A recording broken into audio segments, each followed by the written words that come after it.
ओम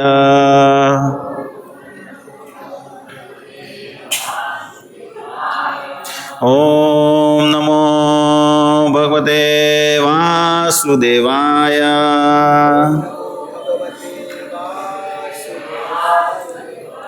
ओम नमो भगवते वासुदेवाय।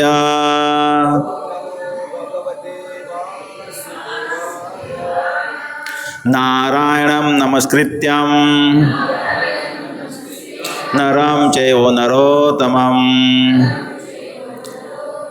देवीं सरस्वतीं व्यासं ततो जयामुदीरयेत्। नस्तप्रायेषु भद्रेषु नित्यं भागवत सेवया भगवत्या उत्तम श्लोके भक्तिर्भवति नैष्ठिकी। ओम अज्ञानतिमिरान्धस्य ज्ञानाञ्जनशलाकया चक्षुरुन्मीलितं येन तस्मै श्रीगुरुवे नमः। श्रीचैतन्यमनोभीष्टं स्थापितं येन भूतले स्वयं रूपः कदा मह्यं ददाति स्वपदान्तिकं। वन्देऽहं श्रीगुरो श्रीयुतपदकमलं श्रीगुरून् वैष्णवांश्च श्रीरूपं साग्रजातं सगणरघुनाथान्वितां तं सजीवं स अवधेतं सावधूतं परिजनसहितं कृष्णचैतन्यदेवं श्रीराधाकृष्णपादान् सगणललिता श्रीविशाखावितांश्च। हे कृष्ण करुणा सिंधो दीनबंधो जगत्पते गोपेश गोपिका कांत राधा कांत नमोस्तुते। तप्त कांचन गौरांगी राधे वृंदावनेश्वरी वृषभानुसुते देवी प्रणमामि हरि प्रिये। वाञ्छाकल्पतरुभ्यश्च कृपा सिन्धुभ्येव च पतितानां पावनेभ्यो वैष्णवेभ्यो नमो नमः। श्री कृष्ण चैतन्य प्रभु नित्यानंद श्री अद्वैत गदाधर श्रीवासादि गौर भक्तवृंद। हरे कृष्ण कृष्ण कृष्ण हरे हरे हरे राम राम राम हरे हरे। हरे कृष्ण। तो इस्कोन नवसारी में मैं श्लोक शेर कर्यो आजनो तमारे बधाने बोलवा माटे। इस्कोन नवसारी में તમે બધા છો ને ઇસ્કોન નવસારીમાં ગ્રુપમાં? आप हो क्या? नहीं हो? है ना? तो पढ़ने के लिए निकालो ना।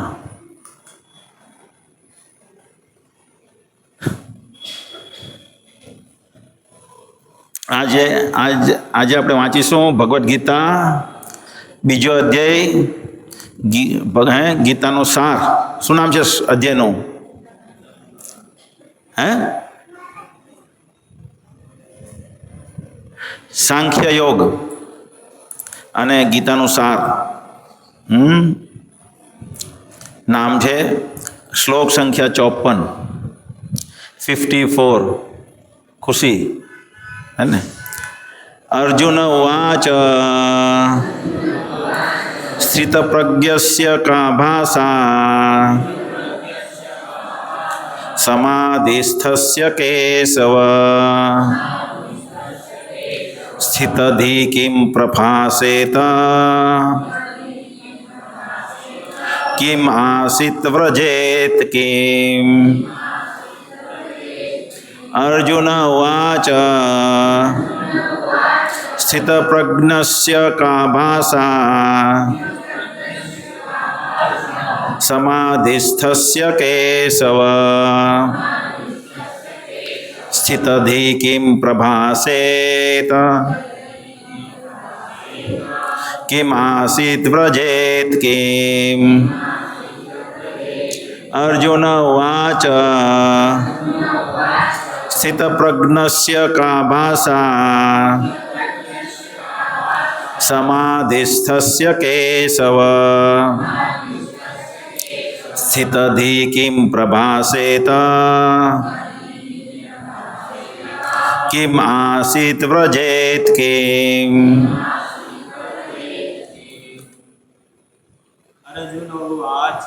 अर्जुन उवाच स्थितप्रज्ञस्य का भाषा समाधिस्थस्य केशव स्थितधि किं प्रभासेत किम आसीत व्रजेत किम देवी। अर्जुन उवाच स्थितप्रज्ञस्य का भाषा समाधिस्थस्य केशव स्थितधि संसेत સીતવ્રજેત કિમ। તો અર્જુન આ ભગવદ્ ગીતામાં પ્રશ્ન કરી રહ્યા છે ભગવાન કૃષ્ણને। શું પ્રશ્ન કરી રહ્યા છે? સ્થિત પ્રજ્ઞસ્ય કા ભાષા। ભાષા અહીંયાનો અર્થ છે શું બોલે છે, કોણ? સ્થિત પ્રજ્ઞસ્ય। સ્થિત પ્રજ્ઞસ્ય એટલે જેની બુદ્ધિ સ્થિર છે, હે ને। આગળ બીજી 42માં શ્લોકમાં ભગવાને કીધું વ્યવસાયિત્મિકા બોધિ એકે કુરુ નંદન બહુ શાખા હિ અનંતાયશ્ચ બુદ્ધયો અવ્યવસાયિના। 42માં શ્લોકમાં ભગવાન ભગવદ્ ગીતામાં કહે છે કે વ્યવસાયિત્મિકા બુદ્ધિ એની એક પોઈન્ટેડ બુદ્ધિ હોય છે, હે કોની? વ્યવસાયિત્મિકા બુદ્ધિ એક કુરુ નંદન બહુ શાખા। જે ભગવાનનો ભક્ત હોય છે, જે બ્રહ્મમાં લીન હોય છે, જે પરમાત્મામાં લીન હોય છે, જે દિવ્યતામાં પોરવાયેલો છે। દિવ્યતા એટલે આ ભૌતિક જગત એટલે એટલે ભૌતિક મટીરિયલ વર્લ્ડ, માયિક જગત, અને એની ઉપર દિવ્ય જગત। તો જેની ચેતના આ જગતની બહાર છે તે દિવ્યતામાં પોરવાયેલી બુદ્ધિ કહેવાય। તેની એક પોઈન્ટેડ એટેન્શન હોય છે। જેની એવી બુદ્ધિ નથી એની બહુ વિભાજિત બુદ્ધિ હોય છે। આ કરી લેવું, આ કરી લેવું, આ કરી લેવું, આ કરી લેવું, આનાથી હું સુખી થઈ જવા, આનાથી સુખી થઈ જવા, આની સાથે હું સંબંધ બાંધવાથી મને કામ લાગશે, આની સાથે સંબંધ બાંધવા જેવો નથી, આ કોઈ દિવસ મને ઉલ્લુ બનાવી જાય એમ છે, એવી બુદ્ધિ હોય એ લોકોની। કોની? જેની બુદ્ધિ સમાધિમાં નથી, જેની વ્યવસાયિત્મિક બુદ્ધિ નથી તેની, એવું ભગવાને કીધું। પછી ભગવાન કૃષ્ણ આવી રીતે દોરે છે, આ બુદ્ધિ યોગ શરૂ થાય 39માં શ્લોકમાં એસા ભીત્યે હેતે સાંખ્યે બુદ્ધિ યોગે ત્વિમામ શૃણુ બુદ્ધયા યુક્તો યયા પાર્થ કર્મ બંધન પ્રહસ્યસી। ભગવાન એક મોડ ચાલતો હોય વાતનો 10 નંબરના અધ્યાય શ્લોકથી 30 નંબરના શ્લોકમાં આત્માનું ડિટેલ વર્ણન કરે ભગવાન કૃષ્ણ। એટલે આપણે શરીર નથી, આત્મા છે એ રીતે સમજાવે છે અર્જુનને। તારે ફરજરૂપી કાર્ય કરવાનું છે। આ બધા જેને મારવાના છે તે બી શરીર એક દિવસ નાશ થવાનો જ છે। કોઈ અંતવ્યત ઈમે દેહા નિત્ય યુક્તો શરીરિણા। ભગવાન કૃષ્ણ બતાવે છે કે અંતવત ઈમે દેહા, આ જે બધા દેહધારી દેહો છે તારી સામે દેખાય છે, આ બધા કેટલા દેખાતા હતા? 13 અક્ષોહિણી સેના હતી સામે। કેટલી સેના? 13। આ બાજુ 7 અક્ષોહિણી સેના। મહાભારતના આદિ પર્વમાં વર્ણન છે કે જે મહાભારતનું યુદ્ધ થયું તો એ યુદ્ધમાં 64 કરોડ લોકો મરી ગયા। કેટલા લોકો મરી ગયા? એમાંના મોટે ભાગના જ્યારે ભગવાન કૃષ્ણ સેનાયોર મધ્યે સ્થાપિતમ રસ્ત, બે સેનાની મધ્યમાં રથ સ્થાપિત કર્યો। અર્જુને વિનંતી કરી ભગવાનને કે હું જોઈ લઉં કોણ કોણ અમારી તરફથી લડવાવાળા છે ને કોણ કોણ સામેની પક્ષમાંથી લડવાવાળા છે। બે સેનાની વચ્ચે રથ ઊભો કરો અને હું જોઉં, અર્જુનને એવી વિનંતી ભગવાનને કરી। અને જ્યારે અર્જુને જોયું તો એક વિશાળ સમુદ્ર માનવ સમુદ્ર, 64 કરોડ લોકો એટલે કેટલા થાય ખબર છે તમને? ધીરજ, ધવલભાઈ, અત્યારે ગુજરાતની વસ્તી 5 થી 6 કરોડની વચ્ચે હશે, ગુજરાત આખા રાજ્યની। તેવા કેટલા રાજ્ય ભેગા થાય? તમે સમજો, હે ને? એટલો મોટો માનવ મહેરામણ હતો ત્યાં, આ બધાને મારવાના છે, હે ને? તો અર્જુન ને એમાં પાછા સગા પણ હતા એના. એટલે ભગવાન કૃષ્ણ કહે કે ફરજરૂપી કાર્ય હંમેશા કરવું જોઈએ. ફરજરૂપી કાર્ય કરવાથી મોક્ષ, મુક્તિ એટલે ભગવાનનું દિવ્ય જ્ઞાન થાય. આજે આ સિદ્ધાંત જગતમાંથી બાદ થઈ ગયો છે. આ જગતમાં આ સિદ્ધાંત જે છે એ જોવામાં આવતો નથી. આ સિદ્ધાંત કયો સિદ્ધાંત? ફરજરૂપી કાર્ય. ધારો કે અહીંયા મંદિરમાં કાર્ય, તમે બધા કાર્ય કરો, સેવા કરો, બધા લોકો ભક્તો, કોઈ વાળે, કોઈ આમ કરે, કોઈ તેમ કરે, હે ને? કંઈ ને કોઈ કુકિંગ કરે, કોઈ પ્રચાર કરે, કોઈ પ્રવચન આપે, કોઈ કીર્તન કરે, કોઈ મૃદંગ વગાડે, બધા કાર્ય કરે. તો જે સફાઈનું કામ કરે એને એમ થાય કે હું આ બધાનો નોકર છું. એવું થઈ શકે? થઈ શકે? થઈ શકે ને? પણ તમને બુદ્ધિ આપી ભગવાને અને તમને એમ થયું કે મારે કરવું જોઈએ, તો કરવું જોઈએ, ફરજ રૂપે કરવું જોઈએ. એક છે ફરજ રૂપે, જેમાં સંસ્કૃતિ છે. જેમ કે સંસ્કૃતિ કેવી રીતના કામ કરે તે હું તમને સમજાવું. હું હમણાં સૌરાષ્ટ્રમાં ગયો તો મારો ઉદ્દેશ હતો, મેઇન જવાનો ઉદ્દેશ એ હતો, એટલે મારે એક વ્યવહારિક કામ પણ પતાવવાનું હતું. પણ વ્યવહારિક કામ કરવા બીજા બી જઈ શકते અમારા ઘરમાંથી, પણ હું એટલા માટે ગયો કે એક માજી હતા જે 100 વર્ષના હતા. મારે એને મળવું હતું કે જે હોશ હવાસમાં હોય એને વાતચીત કરી ગઈ. પણ હું ત્યાં પહોંચ્યો, એ મને 2-3 મહિના પહેલાં બરાબર વાતચીત કરતા હતા, પણ મારે ઉનાળામાં જવાય નહીં, હું ઉનાળામાં સૌરાષ્ટ્રમાં નહીં જઈ શકું. તો મેં કીધું ચોમાસું બેસે એટલે હું જઈશ. પછી રથયાત્રાની તૈયારી આવી ગઈ. રથયાત્રા પતીને હું ગયો એટલે પેલા માજી થોડાક બીમાર પડી ગયા હતા, બોલી નહીં શકતા હતા. હવે મેં કીધું તમે તમારા જીવનમાં શું કરતા? તમે નાના હતા ત્યારે જીવન કેવું હતું? તમે તમારા પિયરમાં હતા ત્યારે જીવન કેવું હતું? તો એને યાદ જ નહીં આવ્યું કંઈ. પણ કે મેં બહુ કામ કર્યું, બહુ લાણીઓ લીધી. એટલે મેં પછી બહુ બધાને એવી રીતના મળ્યો જે 80 વર્ષની ઉપરના હોય એને બધાને. તો એ લોકોનું એક જ મંતવ્ય હતું, બહુ કામ કરવું હતા. લોકો શું કરતા? કાળી મજૂરી, ખાવાનું અને મજૂરી, ખાવાનું અને મજૂરી, બીજું કંઈ જ નહીં. મેં કીધું ભગવાનની ભક્તિ કરતા? તો કે એ ક્યાં ટાઈમ હતો, સમય જ નહીં રહેતો હતો એમ. પણ સંસ્કૃતિ શું હતી કે ભગવાનને ગાતા ગાતા વલણું કરે તો ભગવાનનું ગીત ગાય. ભક્તિ નેચરલ રૂપમાં કરે એમ. વલણું કરે ને ગાય છાશનું, તો ભગવાનના ગીત ગાતા ગાતા કરે. જાન જાય તો ગાડામાં ધોળ ને છડુકા ગાતા ગાતા જાય.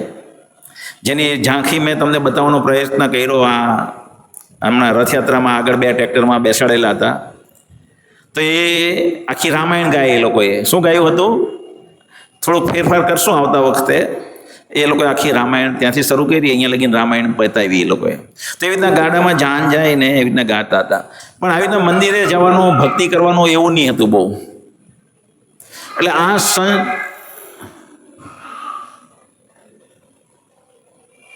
લઈ જાઓ એને, બહાર લઈ જાઓ, પકડી લાવો એને, પકડી લઈ આવો એને. હા, એટલે જ ખાલી ભાગે જલ્દી એમ.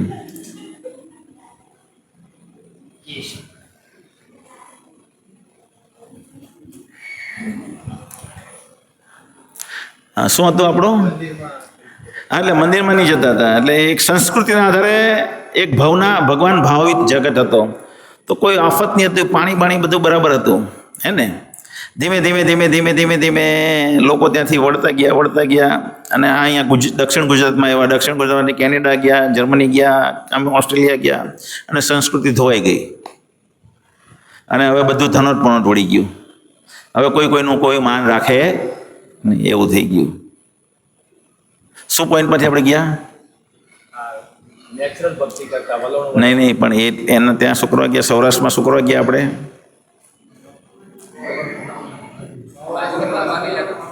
મળવા ગયા, પણ એ શું કરવા મળવા ગયા? તે પહેલાં શું હાલતું હતું? એ જ હા, એ ફરજરૂપી કાર્યના મુદ્દા પરથી ગયા. તો ત્યાં એ બધા કાર્ય ફરજરૂપી કાર્ય કરતા હતા એ સમયમાં, બધા પોતપોતાની ફરજ. હવે કોન્સેપ્ટ જતો રહ્યો. એટલે કોન્સેપ્ટ જતો રહ્યો એટલે આપણને ભારી લાગે. કંઈ પણ આપણે અહીંયા સેવા કરીએ ને તો બી લાગે હું કરું છું, બધા કોઈ કરતું નથી, ઈર્ષા થાય, હે ને? જ્યારે ફરજરૂપી કાર્ય બે રીતે થાય. એક છે સંસ્કારમાં આવે, સંસ્કૃતિ, પરંપરા, એનો અર્થ કંઈ નહીં ખબર હોય આપણને, પણ એનાથી ઓટોમેટિક ભગવાન પ્રસન્ન થતા હોય. અને બીજું છે એ વ્યક્તિ, છોકરાઓ ગુરુકુળમાં ભણ્યા હોય, અને ગુરુકુળમાં ભણ્યા હોય પછી એને સંસ્કાર આપવામાં આવ્યા હોય કે ફરજરૂપી કાર્ય કરવાનું છે. તો ફરજરૂપી કાર્ય કરવાથી ભગવાન પ્રસન્ન થાય. કેમ? પ્રમાણ શું? મેં બહુ વખત બોલું છું આ વસ્તુ, બહુ મોર્નિંગ ક્લાસમાં તો દરરોજ બોલું, દર વખતે બોલું.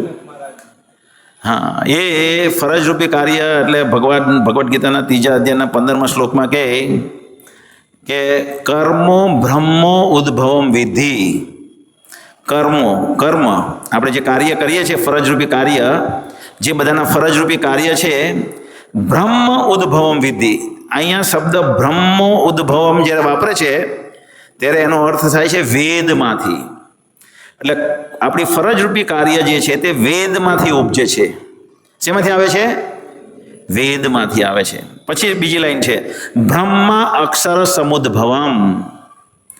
અક્ષર, અહીંયા અક્ષર જ્યારે વાપરે છે ત્યારે ભગવાન, અવિનાશી ભગવાન શબ્દનો અર્થ થાય છે. તો આ જે બ્રહ્મ છે એટલે કે વેદ જે છે તે શેમાંથી આવે છે? ભગવાનમાંથી આવે છે. એટલે કર્મ વેદમાંથી આવે, વેદ ભગવાનમાંથી આવે. એટલે કર્મ ક્યાંથી આવ્યા? ભગવાન પરથી આવ્યા. સમજમાં આવી ને વાત? આવી કે નહીં આવી? ઓકે. તસ્માત સર્વગતમ બ્રહ્મા નિત્ય યજ્ઞે અવસ્થિત. એટલા માટે હંમેશા ભગવાન ફરજરૂપી જે કાર્ય કરે છે એમાં હાજર હોય છે. સમજમાં આવે છે વાત? એટલા માટે આપણે જ્યારે ફરજરૂપી કાર્ય કરીએ ત્યારે ઓટોમેટિક આપણે ભગવાનને પ્રસન્ન કરતા કહેવાય. એક જ્ઞાન થકી, એક સંસ્કૃતિ થકી. સંસ્કૃતિ થકી ઓટોમેટિક આપણે જ્ઞાન હોય કે નહીં જ્ઞાન હોય, આપણે એવી રીતના જ વર્તન કરીએ અને ઓટોમેટિક ભગવાન પ્રસન્ન થતા હોય. અને બીજું કે વ્યક્તિ ગુરુકુળમાં ભણ્યો હોય અને આ જ્ઞાન આપવામાં આવેલું હોય કે ફરજરૂપી કાર્ય કરવાથી ભગવાનને પ્રસન્ન કરીએ ભગવાનમાંથી, કારણ કે ભગવાનના આદેશનું પાલન કરતા કહેવાય. તો હવે એના જમાનામાં કોન્સેપ્ટ જતો રહ્યો. એટલે બહુ સમજવું ભારી છે. એટલા માટે ભગવાન કૃષ્ણ અર્જુનને સમજાવી રહ્યા છે કે તારી ફરજરૂપી કર્તવ્ય છે ક્ષત્રિય તરીકેનું યુદ્ધ કરવું, હે ને? આ બધા આત્મ છે નાશ થશે. એ નિત્ય યુક્તો શરીરિણા, નિત્ય યુક્ત અંતવત દેહ નિત્ય યુક્ત શરીરિણ. શરીરની અંદર જે બેસેલો માલિક છે તે નિત્ય છે, દેહ નાશ પામશે. એટલે તું માર. હવે અર્જુન મુસીબતમાં ફસાઈ ગયા, મુશ્કેલમાં આવી ગયા. તો ભગવાન આત્માનું એને જ્ઞાન આપ્યું આ રીતે કે આત્મા રૂપે. પછી ભગવાન એક આપણે કીર્તન કરીએ ને, કીર્તન કરીએ એટલે એક સ્ટેપમાં ગાતા હોઈએ, પછી સેકન્ડ સ્ટેજ આવે, થોડુંક ફાસ્ટ થાય, પછી ત્રીજો સ્ટેજ આવે, ઓર ફાસ્ટ થાય. એના સ્ટેજ આવે ને એટલે ભગવાન કૃષ્ણ 31મા શ્લોકમાંથી એ લાઈન બદલે, એને સમજાવવાની, અર્જુનને સમજાવવાની લાઈન બદલે 31મા શ્લોકમાંથી.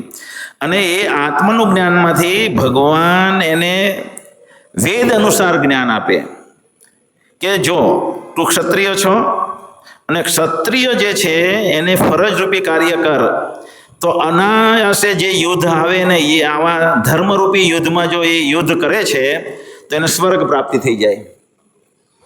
એટલે ભગવાન કહે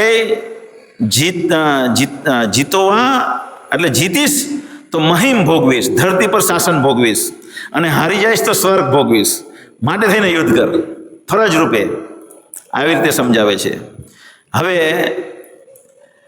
આ પણ આપણે સમજવું મુશ્કેલ છે. જો સીબી રાજા હતા, સીબી રાજા, આપણે પરીક્ષિત મહારાજનો જન્મ ભાગવતમાં જોયું. તો સીબી રાજા બહુ જ દાનવીર ને શરણાગત જે વ્યક્તિ હોય તેના જે પણ શરણાગતિ લેવા આવે એમની શરણાગતિના પરમ રક્ષક હતા. અને એ લોકોને શરણાગત જે થાય એને રક્ષા કરવામાં આનંદ અનુભવતા. અને એ રક્ષા કરવામાં પોતાનો પ્રાણ જતો રહે તો પણ આનંદ અનુભવે. તમે સમજો વાતને, કેટલું કઠિન છે.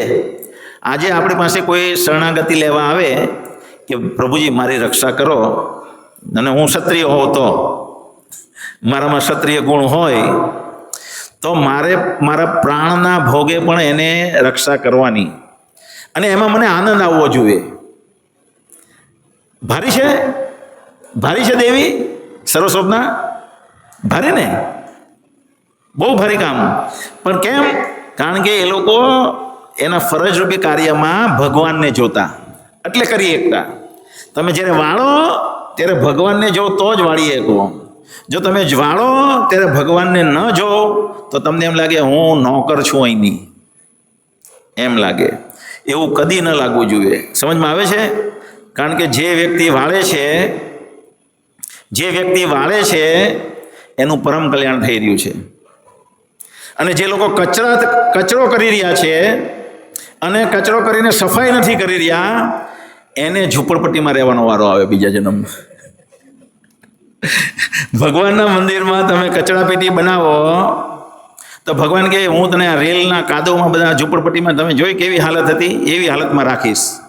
એટલે બધા ભક્તોને વિનંતી કે તમે જે પણ કચરો કરો એ કચરો ન કરો. હરેક કદમમાં, હરેક સ્થિતિમાં ભગવાનને જોવા જોઈએ. તસ્માત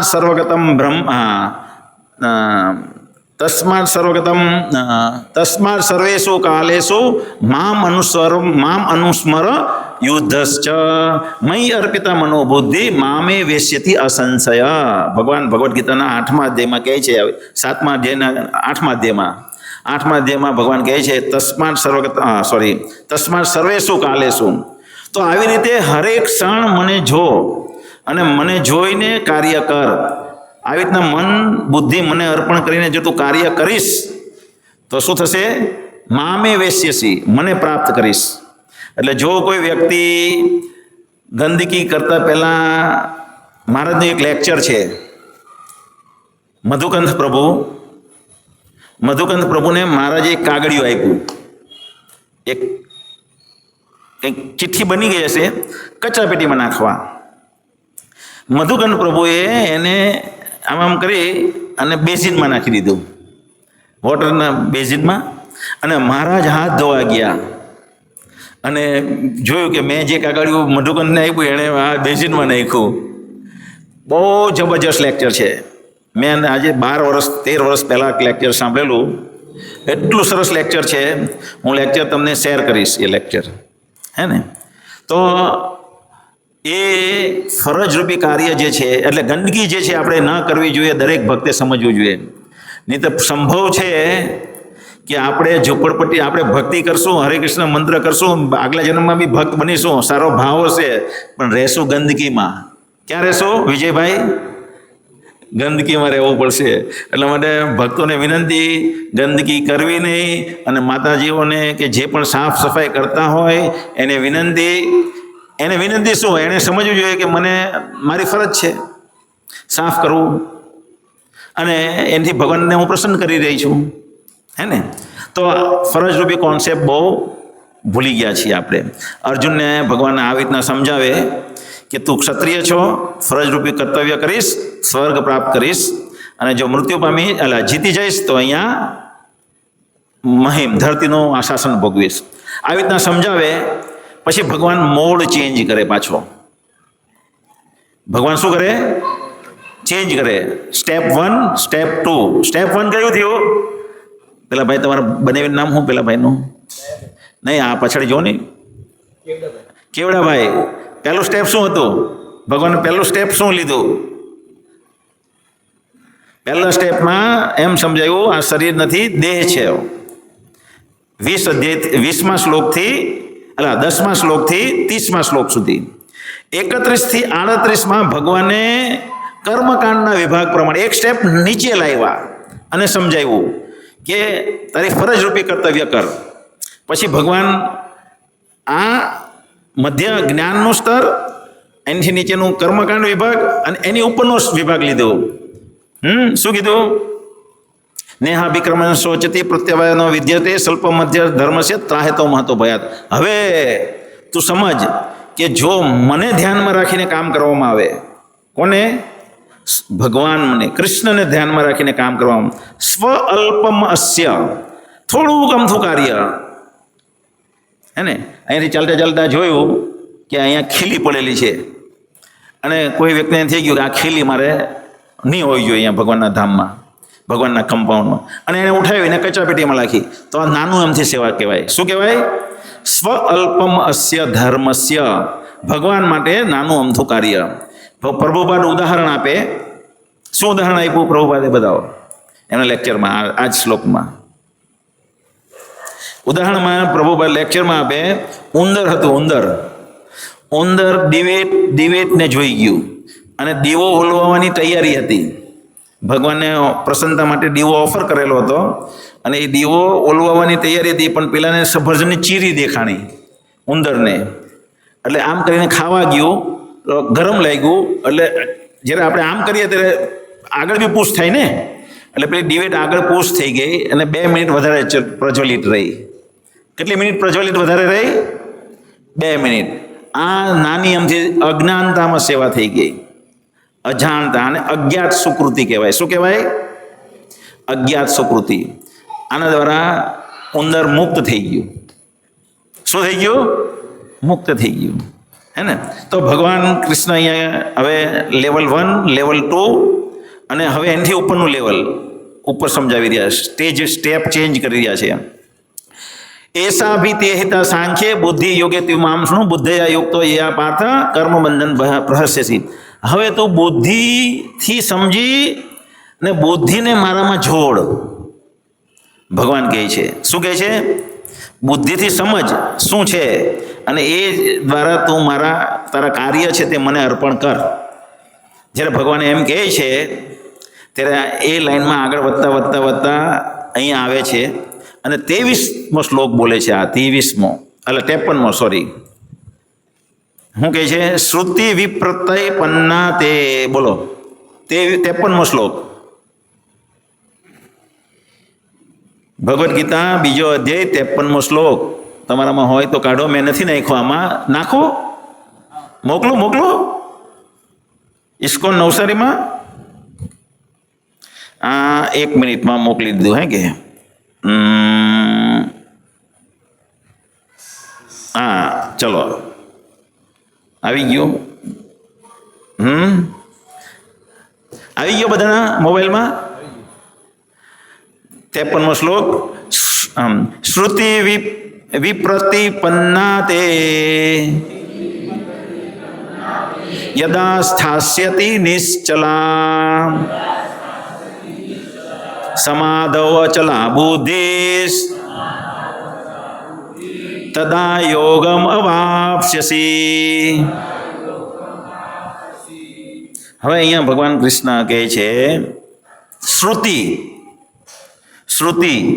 એટલે જે પણ તે સાંભળ્યું છે, હે ને? અહીંયા ઇંગ્લિશમાં એવી રીતના ભગવાન અનુવાદ કરેલો છે. શ્રુતિ એટલે કે વૈદિક રિવેલેશન. હા, વૈદિક જ્ઞાન સાંભળવાથી પ્રાપ્ત થાય. શું થાય? સાંભળવાથી. When your mind is no longer disturb by flowery language of the Vedas. વેદોની ફૂલ ગુલાબી વાતોથી તારું મન જ્યારે વિચલિત નહીં થાય અને એ જ્યારે સમાધવ અચલો, હે ને, એ સમાધિમાં સ્થિર રહેશે. શું કહે છે? શ્રુતિ વિપ્રતિપન્ના તે યદા સ્થાસ્યસી નિશ્ચલા. નિશ્ચલા એટલે વિચલિત નહીં થાય, સ્થિર રહેશે. સમાધવ અચલા બુદ્ધિસ, બુદ્ધિ સમાધિમાં સ્થિર રહેશે ત્યારે તને યોગ પ્રાપ્ત થયેલો કહેવાય. શું કહે છે ભગવાન કૃષ્ણ? કારણ કે આગળ ભગવાને કૃષ્ણએ કીધું 50મા શ્લોકમાં, એની આગળનો 50મો શ્લોક છે તમારી પાસે કે બુદ્ધિ? એ પણ મોકલું. હે ચલો મોકલ્યો હે કે આવી ગયો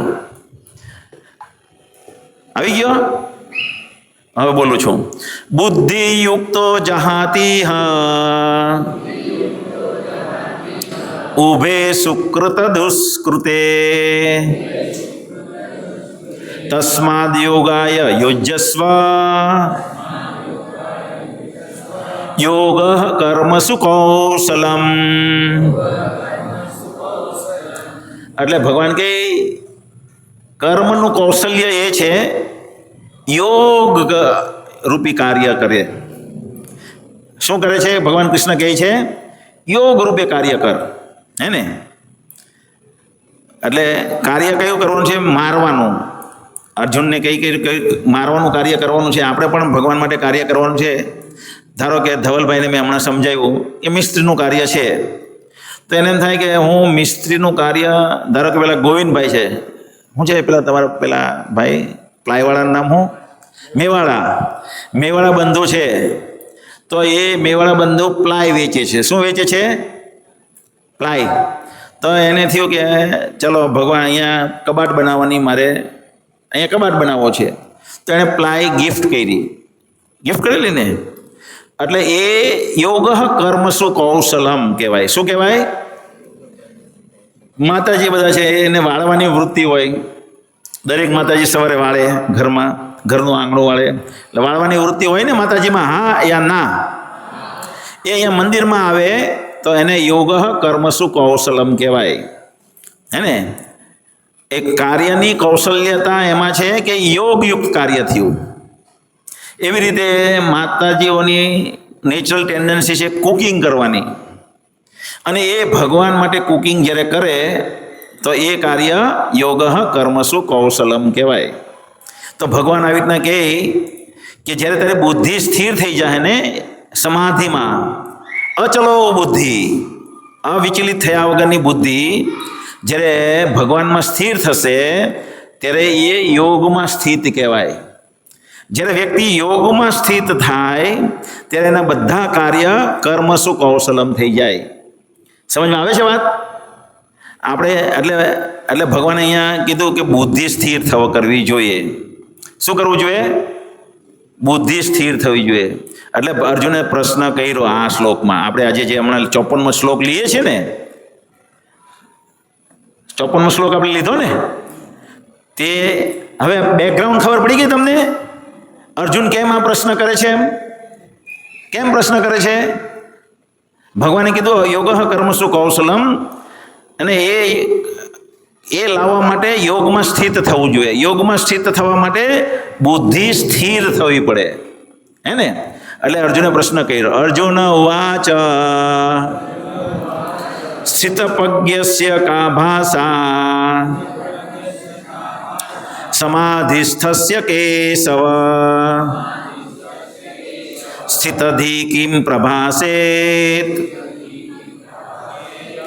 કિમ આસિત વ્રજેત કિમ. હવે કહે છે સ્થિત એટલે કે જેની સ્થિર, પ્રજ્ઞસ્ય એટલે કે જેની બુદ્ધિ, એટલે જેની બુદ્ધિ સ્થિર છે. તમે કહો છો ને સ્થિર બુદ્ધિ હોવી જોઈએ. ભગવાન કૃષ્ણ તમે મને આગળ કીધું સ્થિત બુદ્ધિ હોવી જોઈએ. તો સ્થિર બુદ્ધિ જેની છે એની ભાષા શું હોય છે? સંસ્કૃતમાં બોલે, ઇંગ્લિશમાં બોલે, કે તમિલનાડુમાં બોલે, કે ચાઇનીઝમાં બોલે? એવો મિનિંગ થાય એનો, હે? સ્થિત પ્રજ્ઞસ્ય કા ભાષા. એટલે અર્જુનનો મિનિંગ એવો છે, જેમ હમણાં મેં કીધું હાર્ટ ઓપરેશન કરવું પડે. શું કરવું પડે? Heart operation. તો ધવલભાઈને હું કહેવા હાર્ટ ઓપરેશન એટલે શું? ઊભા થઈને અહીં આવીને સમજાવે લોકોને. આવો ઓપન હાર્ટ સર્જરી. શું કહેવાય? ઓપન હાર્ટ સર્જરી એટલે શું? એક મિનિંગ છે, પહેલો મિનિંગ ને બીજો મિનિંગ શું સમજાવો. અહીંયા બોલો. ઉભરે. સોરી અને કંઈક ડિસ્ટર્બ. હરે કૃષ્ણ. ઓપન હાર્ટ મિનિંગ્સ એટલે પ્રભુ જેવું સમજાયું હતું કે આપણે મતલબ અંદરનું હૃદયનું આપણે પેલું ચીરીને નહીં, પણ આપણું અંદર બધું શુદ્ધ હૃદય આમ શુદ્ધ ભાવથી પેલું કરવું જોઈએ આપણે એમ. એટલે અંદરનું હૃદયને આપણું જે કરીએ એમ શુદ્ધ ભાવથી એમ પેલું કરવું જોઈએ અંદરનું આપણી ભાષાનો. એમ નહીં. એક ઓપન હાર્ટ સર્જરી એટલે હાર્ટને આખું ખોલી નાખે અને અહીંયા મેઇન વેઇન બ્લોક હોય તે નળીને કાપીને બીજી નળી કાપીને અહીંયા જોડી દે, બાયપાસ સર્જરી કરે ઓપન હાર્ટ સર્જરીમાં. હવે એક એ મિનિંગ ડાયરેક્ટ મિનિંગ થયો. બીજો ઓપન હાર્ટ સર્જરી એટલે એ કે આ ધવલભાઈ છે, તો ધવલભાઈ અંદરથી કેવા છે એને હું ખુલ્લો પાડી દેવું, તો એની ઓપન હાર્ટ સર્જરી થઈ ગઈ કહેવાય. હે ને, દરેક વ્યક્તિ અંદર બહુ વિચિત્ર હોઈએ. આપણે બધા અંદર કેવા હોઈએ? વિચિત્ર હોઈએ. અને જે સ્થિત પ્રજ્ઞ જે હોય એ કંઈક અલગ પ્રકારના હોય છે ને. ભગવાનના ભક્ત અલગ હોય અને જે ભૌતિકવાદી છે તે અલગ પ્રકારના હોય. અંદર બધું બહુ દૂષણ ભરેલું છે. નીતિનભાઈ બહાર અહીંયા બેસેલા છે, પણ કે આ પ્રવચન પતે ને એટલે વિજયભાઈને બતાવી દેવું, એના મનમાં ચાલતું હોય અંદર મારે વિજયભાઈને ટમરી ખવડાવી દેવી છે, હે ને. એટલે અથવા અહીંયા હું તમને કહું, હું તમારા વિશે કંઈ બોલું કે પ્રભુ તમે આવા છો, તમે આવા છો, તમે આવા છો, જે વાસ્તવિકતા હોય પણ આપણું મન સ્વીકારે નહીં, તો એ ઓપન હાર્ટ સર્જરી થઈ ગઈ કહેવાય. હે ને. તો ઓપન હાર્ટ સર્જરી બે રીતની થઈ ને, હા યા ના. તેવી રીતે સ્થિત પ્રજ્ઞસ્ય કા ભાષા, એટલે જે સ્થિત પ્રજ્ઞસ્ય છે એની વાણી કેવી હોય. એટલે વાણી કેવી હોય ઇન ધ સેન્સ, જ્યારે કોઈ એને વિચિત્ર રીતે અપમાન કરે, વિચિત્ર રીતે એની સાથે વ્યવહાર કરે કોઈ વ્યક્તિ, ત્યારે આ સ્થિત પ્રજ્ઞા કેવી રીતે બિહેવ કરશે એમ કહેવા માંગે છે. અર્જુન પૂછવા માંગે છે, હે ને. સ્થિત પ્રજ્ઞસ્ય કા ભાષા સમાધિસ્થસ્ય કેશવ. સ્થિત ધી, જે સમાધિમાં સ્થિત છે, કિમ પ્રભાસેત. હા, એ ભાષા, અહીંયા ભાષા જે છે એ ઇન જનરલ છે, એના લક્ષણો છે. સ્થિત પ્રજ્ઞસ્ય કા ભાષા, એના લક્ષણો શું છે એમ કીધું ભાષામાં, હે ને. અને કિમ પ્રભાસેત, એ કેવું બોલે છે. અને કિમ આસિત, એ કેવી રીતે બેસે છે. હવે અહીંયા બેસે છે ત્યારે એનો અર્થ શું થાય છે? સમજમાં આવે છે ને વાત? અર્જુન જે પૂછી રહ્યો છે કે બહુ ઊંચી લેવલનો વ્યક્તિ છે ને, એટલે કેવી રીતના બેસે, એટલે ભગવાનનો ભક્ત કેવી રીતના બેસે, આવી રીતના બેસે, એવો પૂછવાનો અર્થ નથી એનો પૂછવાનો અર્થ છે કે જ્યારે ઇન્દ્રિયો એની વિચલિત થતી હોય અથવા ઇન્દ્રિયોના વિષયો એની સામે આવતા હોય, ત્યારે એના ઇન્દ્રિયોના વિષયોને કેવી રીતે બેસાડી રાખે છે, એ ઇન્દ્રિયોના નિયંત્રણ કે ઇન્દ્રિયોને કેવી રીતના નિયંત્રિત રાખે છે, ઇન્દ્રિયોને છૂટો દોર કેવી રીતે નથી આપતો, એ કિમ આસિત, હે ને. એવી રીતના જવાબ પ્રશ્ન છે. કિમ વ્રજેત કિમ, એટલે કેવી રીતે ચાલે છે, એટલે એની ઇન્દ્રિયોનો ઉપયોગ કેવી રીતે કરે છે. એટલે આમાં ચાર વસ્તુ પૂછી. શું પૂછી? કા ભાષા, એટલે જનરલ લક્ષણો શું છે, કિમ પ્રભાસેત, કેવી રીતે બોલે છે, કિમ આસિત, કેવી રીતે બેસે છે, અને વ્રજેત કિમ, કેવી રીતે ચાલે છે. આ અર્જુને પ્રશ્ન કર્યો. આ શ્લોક મેં એટલા માટે લીધો કે આપણે બધા ભક્તો જે છે, આપણા ભક્તોના લક્ષણ શું હોવા જોઈએ ભક્તોએ, હે ને. ભક્તોને કોઈ અપમાન કરી મૂકે ત્યારે ભારે લાગી જાય, દુઃખ લાગી જાય ને દુઃખ, હે ને. મર્યાદા ચૂકી જાય. પહેલાં તો દેરાણી જેઠાણી બી કંઈ બોલી જાય તો દેરાણી કંઈ બોલી શકતી નહીં, મર્યાદામાં રહેવાનું. સારું કહેવાય કે ખરાબ કહેવાય? કોનો હાથ ઊંચો કરે? સારું કહેવાય કે ખરાબ કહેવાય? રોજ તમારું જેઠાણી અપમાન કરે અને દેરાણી સહન કરે, સારું કહેવાય કે ખરાબ કહેવાય? હાથ ઊંચો કરે. સારા માટે હાથ ઊંચો કરે, ખરાબ કહેવા માટે સારા માટે હાથ ઊંચો કરો બધા.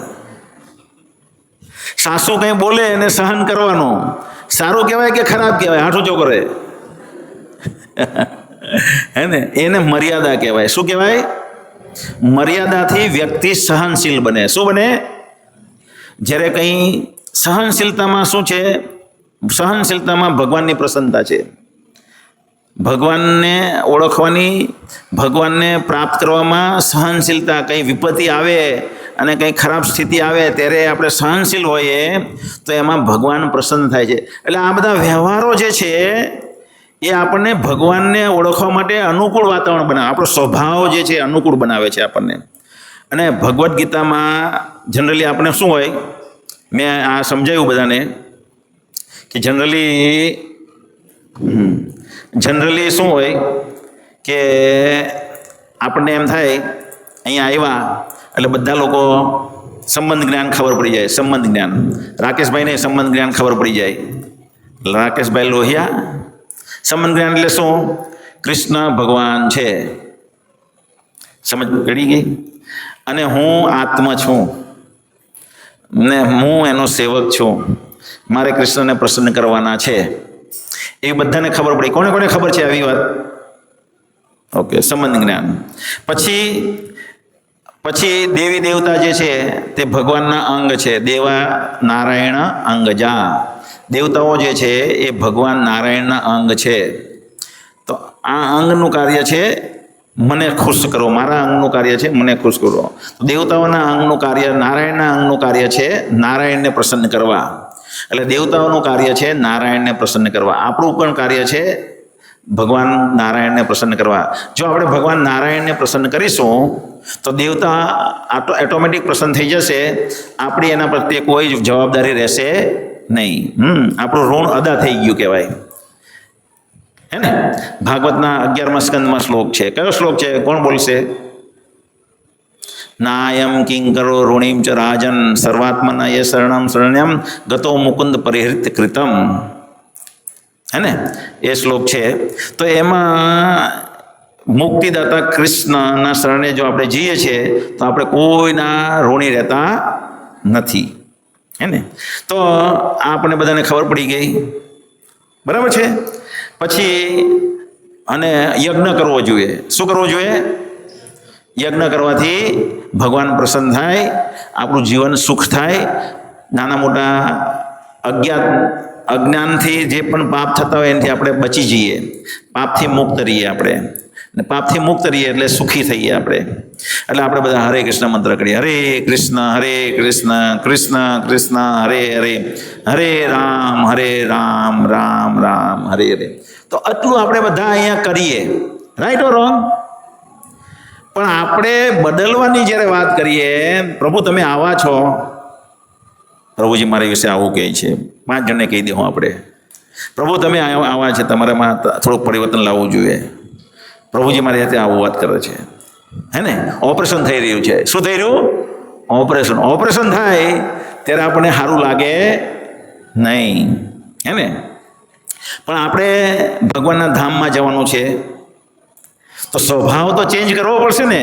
પણ આપણે સ્વભાવ બધું કરશું. આપણે ચા છોડી દઈશું, તમાકુ છોડી દઈશું, બધું છોડશું, બાહ્ય બધું છોડશું, પણ અંદરનું જે છે સૂક્ષ્મ લેવલે એ છોડવું બહુ ભારી છે. ભારી છે ને? એ બદલવું, એ આપણે બદલવા નહીં માંગીએ. એ જો કોઈ બદલવા માંગે તો આપણે દુશ્મન બની જઈએ અને આજીવન દુશ્મન રહીએ. Right or wrong? એ અર્જુન અહીંયા ક્લિયર કરી રહ્યા છે કે ભગવાનના ભક્ત જે છે એ કેવા સમાધિમાં જે છે. એટલે એક રીતે તમને હું બીજી રીતે સમજાવવા ને તો તમે કન્ફ્યુઝ થઈ જાઓ. કારણ કે આજે તો ભગવાનનો કોન્સેપ્ટ અહીંયા તો ભ્રમ જ ચાલી રહ્યો છે. એકચ્યુઅલી શું ચાલી રહ્યું છે? ભ્રમને ખુશ કરવાની, દિવ્યતાની વાત ચાલી રહી છે. એટલે મારે એ વાત કરવી નથી. કારણ કે પ્રભુપાદે પણ ભક્તિના સંદર્ભમાં શ્લોક શીખવાડ્યો છે. શેના સંબંધમાં? ભક્તિના સંદર્ભમાં. એટલે ભક્તિના સંદર્ભમાં જ આપણે સમજીશું. એના બીજો બી મિનિંગ નીકળે, પરમાત્મા ભ્રમને પ્રસન્ન કરવા. પણ અત્યારે એ તમે લેવલ જ નથી કે આપણે તમે સમજી શકો. એટલે આપણે ભક્તિના લેવલથી વાત કરીએ તો ભગવાન કૃષ્ણને પ્રસન્ન કરવા. શેમાં? આપણા જે પણ કાર્ય છે તેમાં. એ પ્રસન્નતામાં આપણે કરશું પણ આપણે આપણો સ્વભાવ બદલવાનો પ્રયત્ન કરીશું નહીં, હે ને? એટલે હવે અહીંયા ભગવાન કહી રહ્યા છે, શું કહી રહ્યા છે? કેવો હોવો જોઈએ ભક્ત? શું છે ને? સમાધિસ્તસ્ય કેશવ, હે ને? તો એનો જવાબ ભગવાન એક જનરલ સિમ્ટમ્સમાં 55મા શ્લોકમાં પહેલો જવાબ આવે, જનરલ સિમ્ટમ્સ. જો કોઈ પણ માણસને ટાઇફોઇડ થાય તેના લક્ષણ હોય યા ના હોય ને? કોઈ માણસને કંઈક બીમારી હોય તેના લક્ષણ આવે. એવી રીતે કોઈ વ્યક્તિ સમાધિમાં છે, સમાધિ એટલે ભગવાનની ભક્ત છે, એ ભગવાનના ભક્તના લક્ષણ શું હોવા જોઈએ એ ભગવાન કૃષ્ણ અહીંયા જવાબ આપી રહ્યા છે. નિકુંજભાઈ, નીતિનભાઈ, હે ને? શ્રી ભગવાન વાચ, મેં શ્લોક શેર કર્યો છે ઇસ્કોન નવસારીમાં 55 નંબરનો શ્લોક. શ્રી ભગવાન વાચ, પ્રજાહતિ યદિ કામાન સર્વાન પાર્થ મનોગતાન આત્મનિ એવ આત્મના તુષ્ટઃ સ્થિત પ્રજ્ઞસ્તદુચ્યતે. તો અહીંયા ભગવાન કહે છે પ્રજાહતિ યદિ કામાન. કયા કામાન? સર્વાન પાર્થ મનોગતાન. મનમાં ઉદ્ભવતા કામો, ભોગ વૃત્તિ, ઈચ્છાઓ જ્યારે પ્રજાહતિ છોડી દે છે, ત્યાગી દે છે વ્યક્તિ, અને ખાલી આત્મની એવ આત્મન તુષ્ટ, આત્મમાં સંતુષ્ટિ અનુભવે છે, ત્યારે વ્યક્તિ સ્થિત પ્રજ્ઞસ્ય કહેવાય. આ એની ભાષા છે, લક્ષણ છે ને? સ્થિત પ્રજ્ઞસ્ય કા ભાષા. જે પ્રશ્ન હતો ને, પ્રશ્નમાં 4 વસ્તુ પૂછ્યું ને શિવાભાઈ? શું 4 વસ્તુ પૂછ્યું? પરેખ, શું 4 વસ્તુ પૂછ્યું? હાથ ઊંચો કરે. કોને કોને ખબર છે? જેને એને ખબર હોય તે હાથ ઊંચો કરે. ચાલો, ઝંખના દેવી શું પૂછ્યું? એક પહેલા બોલો. બસ એક જ. લક્ષણ શું છે? તો એ લક્ષણનો જવાબ જે છે તે 55મો શ્લોક છે. કે લક્ષણ શું છે? કી કા ભાષા, જે શબ્દ વાપર્યો છે તેનો ઉત્તર આ 55મો શ્લોક છે. બીજો શું છે? બોલો રૂપેશભાઈ, તમે હાથ ઊંચો કર્યો. કિમ પ્રભાસેત. શું કહે? એ શું બોલે છે, શું રિએક્શન આપે છે? એકચ્યુઅલી મિનિંગ છે શું રિએક્શન આપે છે. એનો જવાબ 56 અને 57 નંબરના શ્લોકમાં છે, હે ને? કિમ આસિત, એનો જવાબ 58-59માં છે. અને વ્રજેત કિમ એટલે કેવી રીતે ચાલે છે, એનો જવાબ 60 થી 63 નંબરના શ્લોકમાં છે. એટલે એવી રીતે આ શ્લોક થયો છે. તો અત્યારે જનરલ સિમ્ટમ્સની વાત કરીએ કે મનમાં બહુ બધી ઈચ્છાઓ ઉદ્ભવે, મારે આ કરવું છે, મારે આ કરવું છે, મારે આ કરવું છે. એવી ભાષા આપણે બીજા જેનો 72મો શ્લોક હવે હમણાં તમે કોઈને ખબર છે? કોને કોને ખબર છે 72મો શ્લોક? 72મો નહીં, મારા ખ્યાલથી 70મો શ્લોક. હે કે જો 70મો શ્લોક છે. મોકલું તમને? મોકલું હે ગ્રુપમાં? ચાલો, એક જ મિનિટમાં. આ તો બહુ ઇઝી થઈ ગયું, ટેકનોલોજી આવી ગઈ તે. ચાલો. અપૂર્યમાનમ અચલમ પ્રતિષ્ઠમ સમુદ્રમ આપ્રવસંતિ યદ્વત તદ્વત કામ્યમ પ્રવસ્યન્તિ સર્વે સ શાંતિમ આપનોતિ ન કામ કામી. એવું ભગવાન કૃષ્ણ કહે છે અહીંયા કે દરેક વ્યક્તિ, હું હોઉં, દેવિયા હોય, અદ્રિધરણ હોય, બ્રહ્મચારી હોય કે સંન્યાસી હોય કે મોટા મોટા સંત ઋષિઓ હોય, એના મનમાં દુર્ગા દેવી હંમેશા કામનાઓનો અવિરત પ્રવાહ મોકલ્યા કરે. જેમ વરસાદ આકાશમાંથી અવિરત વહ્યા કરે છે, હે ને, એવી રીતે દરેકના મનની અંદર હું કામનાઓ ભરે દેવી. કોણ ભરે? દુર્ગા દેવી, હે ને. પણ એ કહે છે અપૂર્ય માનમ અચલમ પ્રતિષ્ઠમ.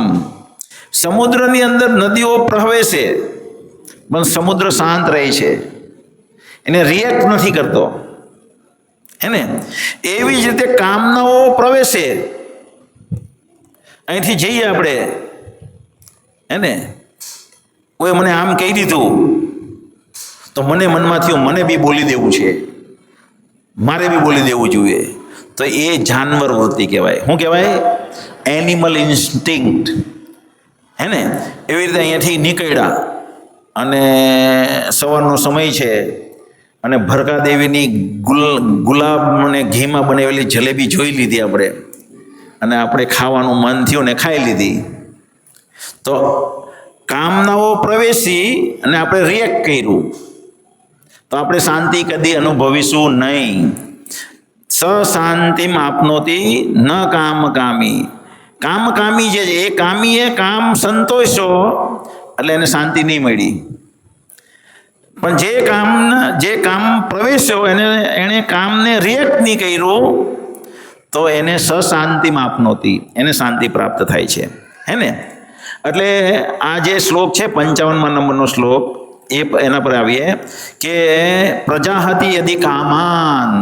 આપણા મનમાં કામનાઓ પ્રવેશ્યા કરશે, છે ને, પણ એને આપણે રિએક્ટ નહીં કરીએ, હે ને. કોણ નહીં કરે રિએક્ટ? સ્થિતપ્રજ્ઞ. કોણ નહીં રિએક્ટ કરે છે? એટલે કે ભગવાનનો ભક્ત. ભગવાનનો ભક્ત કદી કામનાઓ પ્રવેશે એને એમ થાય હમણાં બોલીને એને કહી દેવું. ઘણી વખત મારામારી કેમ થાય? ઘરમાં મારામારી થાય? જોઈ છે કોઈ દિવસ મારામારી ઘરમાં? અરે મારામારી એટલે ઢીસુમ નહીં, શાબ્દિક મારામારી. પતિ પત્નીની થાય. પેલા માતાજી નામ આડે, પાટીલ ચૌધરી. શું નામ તમારું? તમારું નામ શું છે? હા તમારું, હા તમારું નામ શું? રેખા માતાજી. રેખા માતાજી કે નહીં થાય. હંમેશા મારામારી થાય. અને પત્ની બોલે એટલે પતિ બોલે, પતિ બોલે એટલે પત્ની બોલે, પત્ની બોલે એટલે પતિ બોલે, હે ને. પણ સ્થિત પ્રજ્ઞ હોય તે કશું બોલશે નહીં, હે ને. એટલે એ રિએક્ટ નહીં કરે. એને બોલી દેવો હમણાં પણ નહીં બોલે, બોલી દેવો હમણાં પણ નહીં બોલે, બોલી દેવો હમણાં નહીં બોલે. પ્રજાહતિ યદિ કામાન આને કહેવાય. શું કહેવાય? કામાન. બોલવાનું મન થયું, બોલતો બોલવાનું છોડી દે છે, હે ને. પ્રજાહતિ યદિ. શ્રી ભગવાન વાચ પ્રજાહતિ યદિ કામાન સર્વાન પાર્થ મનોગતાન આત્મનિએવ આત્મના તુષ્ટઃ સ્થિત પ્રજ્ઞસ્તદોચ્યતે. એટલે આમાં શું થયું કે એક દિવસ અમે અમારા સગાને ઘરે ગયા. હું ને મારા પપ્પાને બધા, હે ને. આ મેં મારા પપ્પાને માટે શ્લોક બોલ્યો. એટલે હમણાં મારે શું છે, થોડાક બપોરે અમે નવરા હોઈએ, હું નવરો હોઉં તો ઘરે જાઓ તો મારા પપ્પાને જરાક તબિયત હમણાં થોડીક વીક થઈ ગયેલી છે, એટલે એની સામે કોઈ વખત ભાગવતનો શ્લોક વાંચું. એટલે એની મનની માનસિકતા પ્રમાણે હું એક શ્લોક ખોદીને બોલું, હે ને. એટલે હમણાં શું થયું, મેં સાંભળ્યું. શું સાંભળ્યું? એની બેકગ્રાઉન્ડમાં વાર્તા કહેવું. કરવું કે નહીં કરવું?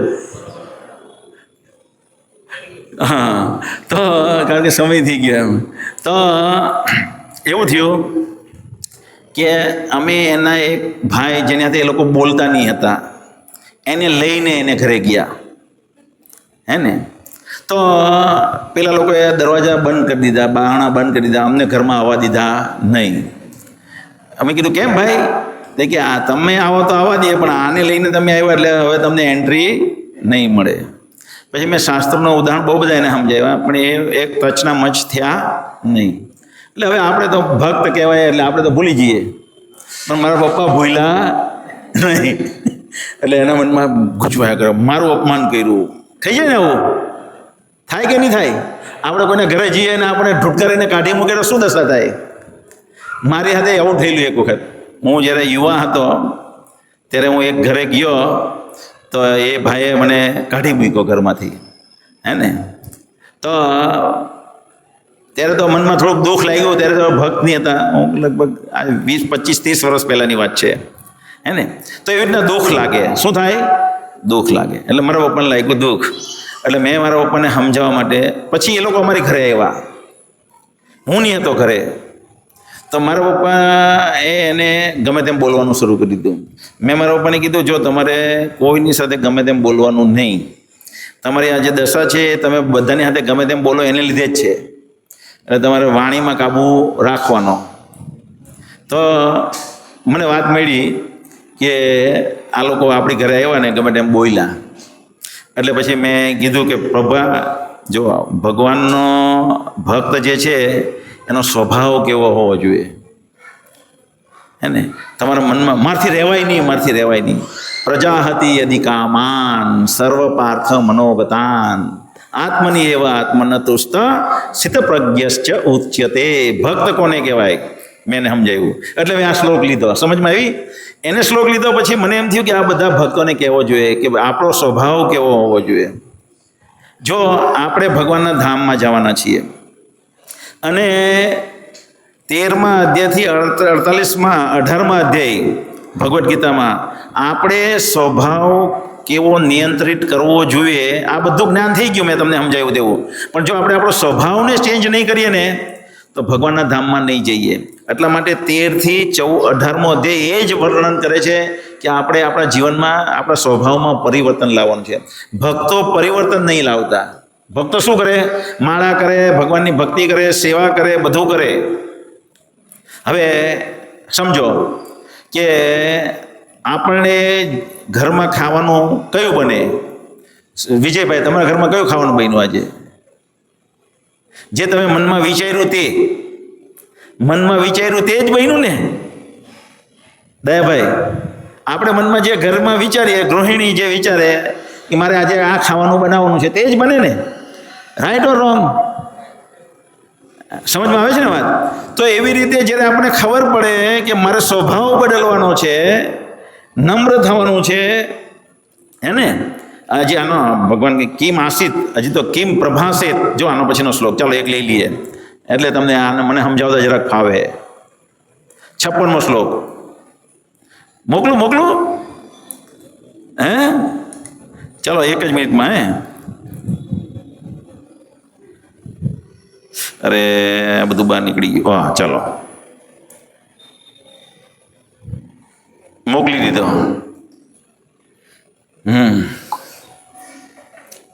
મોકલો, હે કે વાંચીએ ને. દુઃખેષુ અનુદ્વિગ્ન મના સુખેસ્વ વિગત સ્પૃહ વિતરાગ ભય ક્રોધ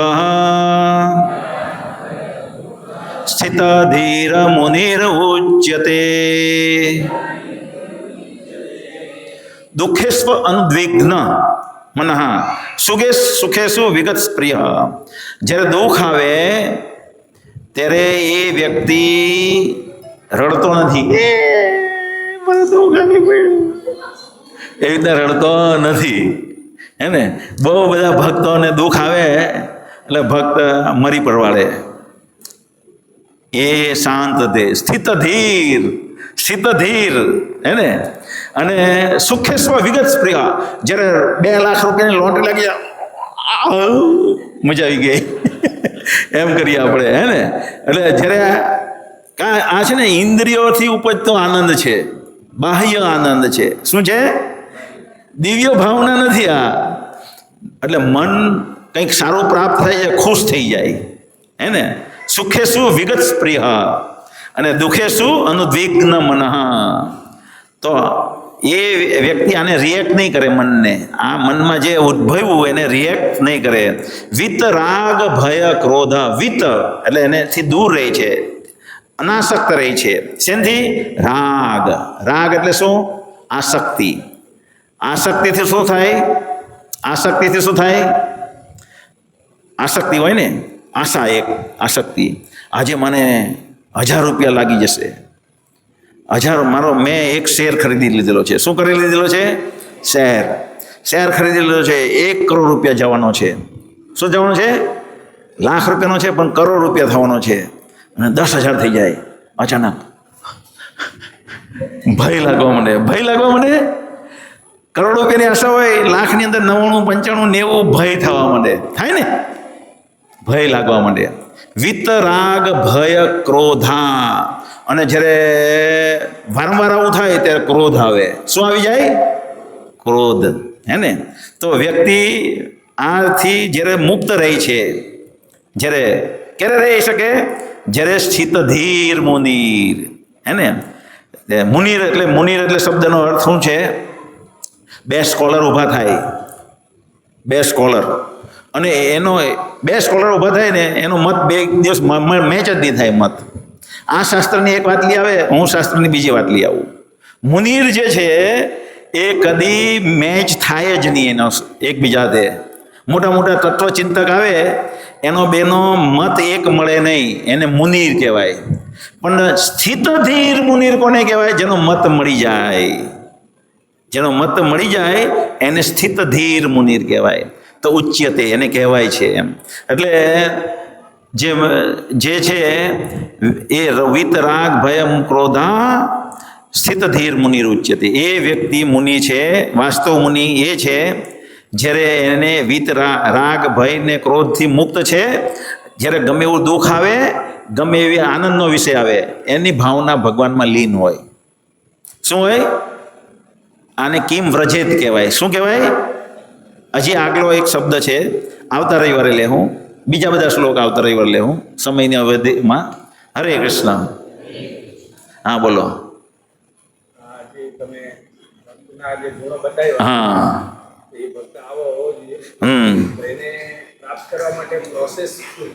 પ્રોસેસ જે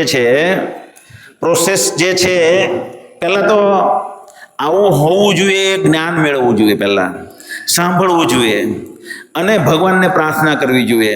અને એ પ્રાર્થના હંમેશા માળા કરીએ ત્યારે ભગવાનની સેવામાં લાગવાની સાથે સાથે એ ભાવ હોવો જોઈએ, હે ભગવાન તમે જે ઈચ્છો છો એ લેવલનો ભક્ત હું બનું, એ નમ્રતા મારામાં આવે, એ એક વૈષ્ણવના ગુણ મારામાં ઉત્પન્ન થાય. એ હંમેશા જ્યારે આપણે પ્રાર્થના કરીએ તો ધીમે ધીમે ભગવાન બતાવે. જ્યારે તમે ઈચ્છો છો કે મારામાં હું કેવો છું એ મને દેખાડો ભગવાન. પહેલાં તો આપણે જેટલા બી અહીંયા બેસેલા છે ને એમાં કોઈને એ ખબર નથી કે આપણે કેવા છે. એ ભગવાનને આપણે જોયા, માંગ્યું, મારા પર કૃપા થઈ હોય કે નહીં થઈ હોય કોને ખબર. પણ મને 6-7 વર્ષથી 6 વર્ષ કમસે કમ કે 5 વર્ષથી ભગવાને મારી સામે દર્પણ ઊભો કર્યો, દર્પણ. અને ભગવાને મારો ઓપન હાર્ટ સર્જરી કરી. તું જો આવો છો, કૃપા થઈ, એકચ્યુઅલી કૃપા થઈ કહેવાય. અને ધીમે ધીમે મેં એમાં ચેન્જ લાવ્યો મારામાં કે ભક્તના જે લક્ષણ હોવા જોઈએ. એના માટે બહુ બધા ભક્તોના પ્રવચનો પણ છે, એ સાંભળવા જોઈએ. પ્રાર્થના એટલે પહેલું વસ્તુ છે પ્રાર્થના. પ્રાર્થનાથી તમને ભગવાન વ્યક્ત કરે, તમારો દર્પણ બતાવે તમને, તમે આવા છો એમ. કેટલી ઈર્ષા તમારી અંદર ભરેલી છે, કેટલો ક્રોધ ભરેલો છે, કેટલું અલાગણીશીલતા ભરેલી છે, એ બધું દેખાય આપણને. અને પછી તમે એને ધીમે ભક્તોના પહેલાં તો દેખાય પછી એને ભગવાનને પ્રાર્થના કરી, એવા ભક્તોનો પ્રવચન કર્યા, અને એ પ્રમાણે રોજ ભગવાનને પ્રાર્થના કરતાં પ્રવચનો સાંભળતા તમારામાં પરિવર્તન આવી જાય. તમારી પાસે કોઈ જવાબ છે? તો આવી રીતે આપણે આપણામાં જે ખરાબ વૃત્તિ જે છે, જે લક્ષણો છે, ઓપન હાર્ટ સર્જરી દરેકે કરવી જોઈએ પોતાની. એનાથી આપણે બહુ સ્પીડમાં ભગવાનને પ્રસન્ન કરી શકીશું ઓપન હાર્ટ સર્જરી દ્વારા. સમજમાં આવે છે વાત કોઈને? Open heart surgery Vijaybhai? હા, સારું. હરે કૃષ્ણ.